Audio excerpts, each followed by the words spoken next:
Hello everyone, welcome to focus study centre. आज आपको हम बताएंगे क्लास 10th का जो मैथ चैप्टर 12 है, पृष्ठीय क्षेत्रफल और आयतन। इस चैप्टर से हम बोर्ड एग्जाम 2026 के लिए मोस्ट इंपॉर्टेंट क्वेश्चन कराएंगे। ठीक है, तो इसमें देखिए पहला क्वेश्चन ये है और जो कहता है कि दो घनों जिसमें से प्रत्येक का आयतन 64 सेंटीमीटर क्यूब है के संलग्न फलकों को मिलाकर एक ठोस बनाया जाता है। इससे प्राप्त घन का पृष्ठीय क्षेत्रफल ज्ञात कीजिए। अब देखिए समझिए, ये एक घन है, इस घन का जो आयतन है वो कह रहा है 64 सेंटीमीटर क्यूब है। ऐसे एक और घन है, उसका भी आयतन करना। उन दोनों के जब दोनों फलक होंगे, ये वाला फलक इधर का और उसमें एक घन और इसे इधर रहेगा, उसके इधर वाला फलक, उन दोनों को जोड़ेंगे तो ऐसे बनेगा। इसी को बोलते हैं घनाभ। आयतन में लंबाई चौड़ाई ऊंचाई सब बराबर होते हैं, लेकिन घनाभ में क्या होता है, लंबाई चौड़ाई अलग अलग भी हो सकते हैं। ठीक है, तो देखिए इसमें क्या कहता है, इसी का हमको क्या ज्ञात करना है, पृष्ठीय क्षेत्रफल ज्ञात करना है, मतलब बाहरी इसका जो सतह है उसका ज्ञात करना है।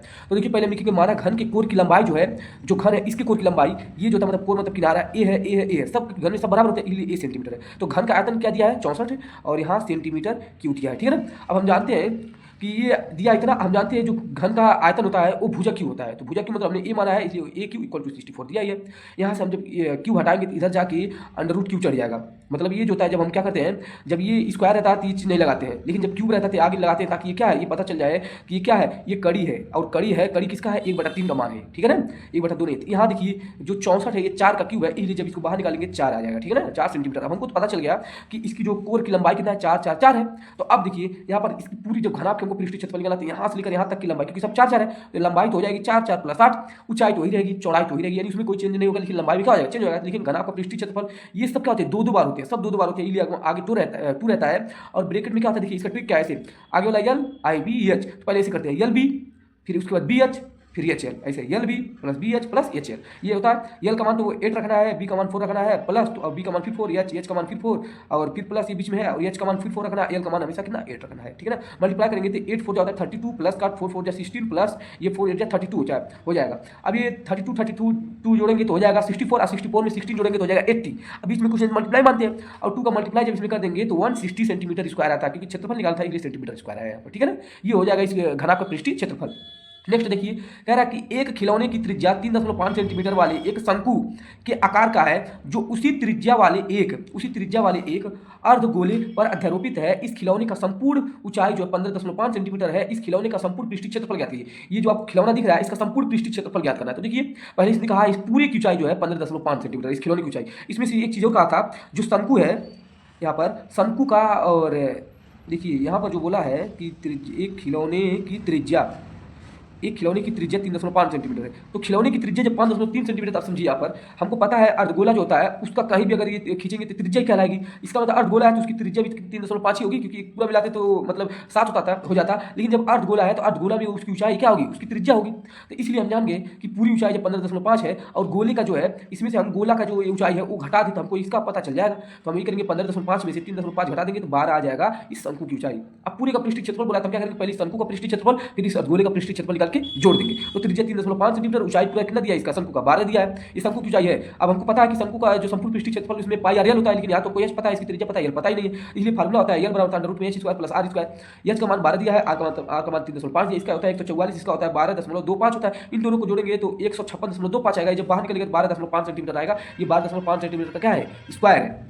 अब देखिए खिलौने का संपूर्ण पृष्ठीय क्षेत्रफल जब निकालेंगे तो यहाँ पर लिखना पड़ेगा। देखिए शंकु का पृष्ठीय क्षेत्रफल प्लस अर्धगोले का पृष्ठीय क्षेत्रफल। शंकु का पृष्ठीय क्षेत्रफल पाई आर एल होता है, प्लस अर्धगोले का पृष्ठीय क्षेत्रफल 2 पाई आर स्क्वायर होता है। इन दोनों में देखा जाए तो पाई आर दोनों का, तो यहाँ से पाई आर कॉमन हो गया तो एल बचा, यहाँ से पाई और एक बार आर निकला 2 और एक बार आर बच जाएगा। ठीक है ना, पाई का मान जो है यहाँ पर 22.7 रखेंगे और आर का मान दिया है 3.5, एल का मान जो है निकला है कि 12.5, और जो ये 2 आर है 2 और आर का मान 3.5 रखेंगे। तो देखिए इसमें जब रखेंगे तो ये रखने पर हो जाएगा 22/7, 3 और गुणे में आर यहाँ था तो आर का 3.5, और ब्रैकेट में क्या था यहाँ पर ये यल था तो यल 12.5 है, प्लस का 2 और यहाँ पर आर था 3.5 हो गया। अब यहाँ पर देखिए जब इसको हम क्या करेंगे, 7 से इसको डिवाइड करेंगे तो 0.5 टाइम्स में डिवाइड हो जाएगा, और ये ऐसे ही रहेगा। इसका इसमें गुणा करेंगे तो आपको इसे पता है कि 3.5 का दुगुना 7 होता है, 3.5 दुगुना 7 हमने लिया डायरेक्ट। अब देखिए ये जो होगा यहाँ पर 10 हटाएंगे तो बटे में 0 हो जाएगा, 0 बढ़ जाएगा। तो वही जो 22 गुणे 5 और ये 10 हटाए तो इसलिए 0 बढ़ गया। इन दोनों जोड़ेंगे तो 12 में 7 जोड़ेंगे तो 10.5 आएगा। अब ये 5 का नाम 5 और ये 5 10 2 बार में कट गया। अब देखिए इस 2 जो आया 2 को 11, इसमें 22 में भाग देंगे तो 11 बार में कटेगा, यहाँ हो गया 19.5, 10 उठाएंगे 0 बढ़ जाएगा।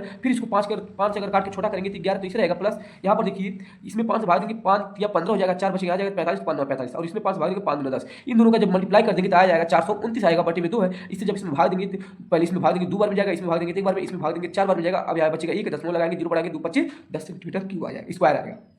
अगला देखिए क्या बोला है, अगला कह रहा है कि एक ठोस एक अर्धगोले पर खड़े एक शंकु के आकार का है जिसकी त्रिज्या 1 सेंटीमीटर है तथा शंकु की ऊंचाई उसकी त्रिज्या के बराबर है। इस ठोस का आयतन, ठीक है ना, इस ठोस का आयतन पाई के पदों में ज्ञात कीजिए। अब देखिए पाई के पद में यानी पाई का मान यहाँ नहीं रखना है। तो देखिए उसने कहा था कि एक अर्धगोला है, उस अर्धगोले पर शंकु रखा गया, जितना इसके आधार की त्रिज्या उतना शंकु की ऊंचाई है, ये बोला था उसने। तो हम देख लिया r बराबर 1 और h बराबर 1 हो जाएगा। इस पूरे का आयतन ज्ञात करने के लिए अगर आप पाई में, तो हमको जानते हैं कि इसका जो शंकु का आयतन होता है उसमें यह लाता ही नहीं, इसलिए निकालने की जरूरत नहीं है यहाँ पर। तो हम लिखेंगे ठोस का आयतन बराबर शंकु का आयतन प्लस अर्धगोले का आयतन। तो शंकु का आयतन 1/3 पाई आर स्क्वायर h होता है, प्लस का जो अर्धगोले का होता है 2/3 पाई आर क्यू होता है।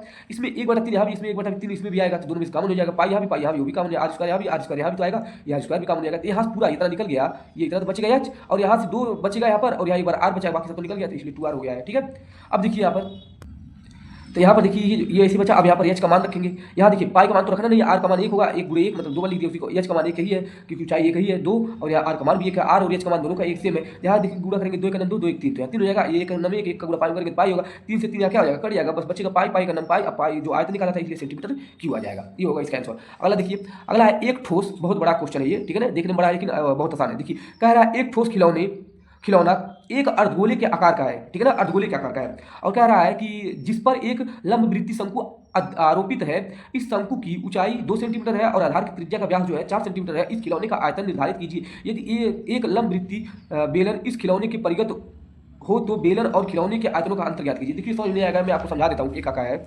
देखिए ये कहा है कि मान लीजिए एक लंबवृत्तीय शंकु है, और ये क्या है, किसी अर्धगोले पर अध्यारोपित है यानी आरोपित है, और ये कह रहा है कि इसको एक बेलन में रखा गया है। इस बेलन में तो इस दोनों का, इसका भी आयतन निकालना है और इस बेलन का भी आयतन निकालना है, और बताना है कि मतलब कितने का अंतर आएगा। तो इसका हम आयतन अलग निकालेंगे और इसका लंबवृत्तीय शंकु का आयतन अलग निकालेंगे, और निकालने के बाद देख लेंगे जिसका ज़्यादा होगा उसमें से वो घटा देंगे कम वाला, तो पता चल जाएगा इनके आयतन में कितना का अंतर है। देखिए ये काम करने वाले हैं। पाई का मान रखना है 3.14, ठीक है।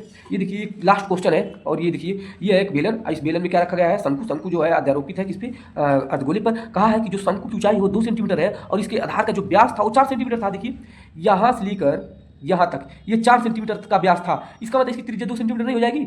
और जो देखिए दूसरी बात, जब इसकी त्रिज्या 2 सेंटीमीटर, इसकी ऊंचाई भी उतनी ही होती है, त्रिज्या या अर्धगोले का ऊंचाई भी होता है, ठीक है।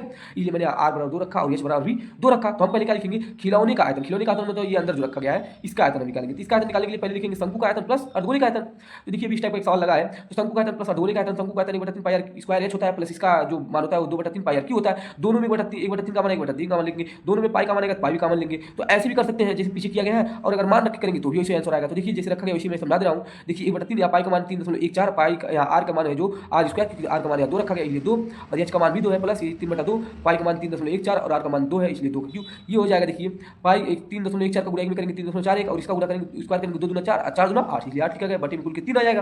प्लस यहाँ देखिए इसका जब क्यू करेंगे तो 8 हो जाएगा, ये 2 ऐसे है और ये वाला इसे बटे में कुल के 3 हो जाएगा। अब देखिए क्या होगा, कुल में देखा जाए तो ये जो है इतना, ये पूरा इतना कॉमन आ रहा है। देखिए पूरा इसी में भी आ रहा है, देखिए ये यहाँ पर आ रहा है, देखिए आ रहा है ना कॉमन। ये पूरा कॉमन ले लेंगे, यहाँ पूरा कॉमन लेंगे, कुछ नहीं, 1 बचा, यहाँ पूरा कॉमन लेंगे 2 बचा। अब देखिए 3 हो जाएगा, तो 3 से 3 क्या हो जाएगा, कट जाएगा, और इसका जब इसमें गुणा करेंगे 25.125 सेंटीमीटर क्यूब क्या होगा, इसका आंसर आएगा। अब ये हमारा आया अभी खिलौने का आयतन। अब लिखेंगे बेलन का आयतन। बेलन का आयतन होता है पाई आर स्क्वायर एच होता है, ठीक है। तो यहाँ देखिए पाई का मान 3.14 रखना है और आर का मान 2 का स्क्वायर, एच का मान क्या है 4 है, ठीक है ना। क्यों, क्योंकि यहाँ बेलन का ऊंचाई बोला है ना, तो बेलन की ऊंचाई देखिए कैसे, क्योंकि यहाँ से लेकर यहाँ शंकु की ऊंचाई 2 है और ये अर्धगोले का भी 2 है, तो पूरा जोड़ेंगे 4 ही तो आएगा, तो इससे हमें बेलन की ऊंचाई पता चल गई, इसलिए हमने 4 रखा, ठीक है ना। अब देखिए क्या होगा, इसका स्क्वायर करेंगे 4 होगा, 4 का 4 चौको 16, ये इसे रहेगा। इसका जब इसमें गुणा करेंगे 50.24 सेंटीमीटर क्यूब आंसर आएगा। अब देखिए यही दोनों आयतन जो आए हैं, इन्हीं दोनों में देखिए हाई वाला ज़्यादा है और ये वाला कम है, यानी इसमें से इसको घटाएंगे तो लिखेंगे आयतनों में अंतर। तो देखिए आयतनों में अंतर जब करेंगे तो लिखेंगे आयतनों का अंतर बराबर हो जाएगा 50.24 माइनस का 25.15। और जब घटाएंगे तो आपको साफ पता चल रहा है कि ये 50.24 का ही आधा इतना है, यानी इसमें घटाएंगे तो इतना ही बचेगा। देखिए 50.24 और ये 25.12, यानी 24 का आधा 12 और 50 का इतना, यानी इसमें घटाएंगे तो भी 25.12 सेंटीमीटर क्यूब इतना ही होगा क्या आयतनों में अंतर। तो बस इस क्वेश्चन में यही लास्ट क्वेश्चन था, ठीक है। बस इतना ही तैयार कर लीजिए इस चैप्टर से। तब तक के लिए जय हिंद, जय भारत, और वीडियो को लाइक शेयर सब्सक्राइब कर दीजिएगा।